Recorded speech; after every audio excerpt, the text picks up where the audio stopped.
Friends, ఇప్పుడే అందిన వార్త. పెండింగ్ డిఏలు, పాత బకాయిలకు సంబంధించి ప్రభుత్వ ఉద్యోగులకు కీలక ప్రకటన అంటూ లేటెస్ట్ అప్డేట్ అయితే రావడం జరిగిందండి. సో ఆ వివరాలు ఏంటనేది వీడియోలో తెలుసుకుందామండి. వీడియోని చివరి వరకు చూడండి, కంప్లీట్ ఇన్ఫర్మేషన్ అయితే అర్థమవుతుందండి. మీలో ఇంకెవరైనా సరే మన ఛానల్ సబ్స్క్రైబ్ చేయకుండా వస్తున్నట్లయితే వెంటనే మన ఛానల్ సబ్స్క్రైబ్ చేసుకోండి.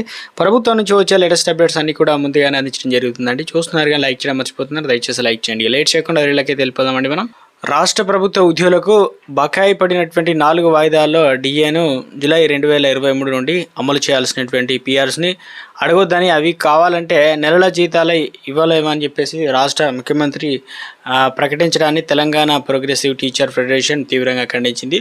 ఉద్యోగులు గొంతెమ్మ కోరికలు కోరడం లేదని, వారికి న్యాయంగా రావాల్సినటువంటి బకాయిలను లేదా వారు దాచుకున్నటువంటి సొమ్మును తిరిగి చెల్లించాలని మాత్రమే అడుగుతున్నారని టీఎఫ్ స్పష్టం చేసింది. కాంగ్రెస్ పార్టీ అసెంబ్లీ ఎన్నికల సమయంలో విడుదల చేసినటువంటి మేనిఫెస్టోలో నిర్దిష్ట గడువుతో పలు సమస్యలను పరిష్కరిస్తామని హామీ ఇచ్చింది. సగం మంది ప్రభుత్వ ఉద్యోగులకు, పెన్షన్లకు మాత్రమే నెల మొదటి తేదీన వేతనాలు ఇవ్వడం మినహా మరే సమస్య పరిష్కారం కాలేదు.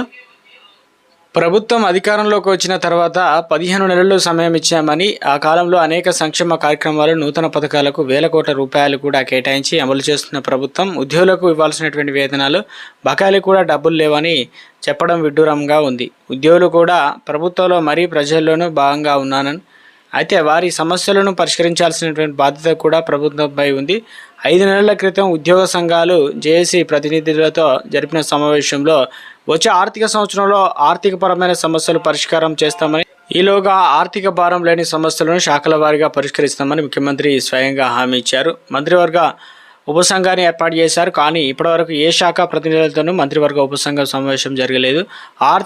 ఆర్థికేతర అనే తేడా లేకుండా ఉపాధ్యాయ ఉద్యోగుల సమస్యల పట్ల ప్రభుత్వం ఉదాసీనంగా వ్యవహరిస్తుందని టీఎఫ్ ఆరోపించింది. ఈ ధోరణి ప్రభుత్వం మంచిది కాదని, సాధారణ ఉద్యోగులు నెలకొన్న అసంతృప్తి తీవ్రమైన పోరాటానికి దారితీసే అవకాశం ఉందని, ఇక రాష్ట్ర ప్రభుత్వం వెంటనే స్పందించి మేనిఫెస్టోలో పేర్కొన్న అంశాలను కూడా వెంటనే పరిష్కరించాలని తెలంగాణ ప్రోగ్రెసివ్ టీచర్ ఏదైతే ఫెడరేషన్ టీఎఫ్ డిమాండ్ అయితే చేసిందనమాట. సో మొత్తం మీద అయితే రావాల్సినటువంటి 5 డిఏలు, మరొక డిఏ కూడా మొత్తం 6 డిఏలు అవుతుంది. పాత బకాయిలు పెండింగ్లో ఉన్నాయి, ఇక పిఆర్సీ ఇవన్నీ కూడా రావాల్సి అయితే ఉంది మేనిఫెస్టోలో చెప్పినట్టుగానే. సో మొత్తానికి ప్రభుత్వాన్ని అయితే డిమాండ్ చేసే విధంగా మరి ఒక అప్డేట్ అయితే రావడం జరిగిందండి, విజ్ఞప్తులు.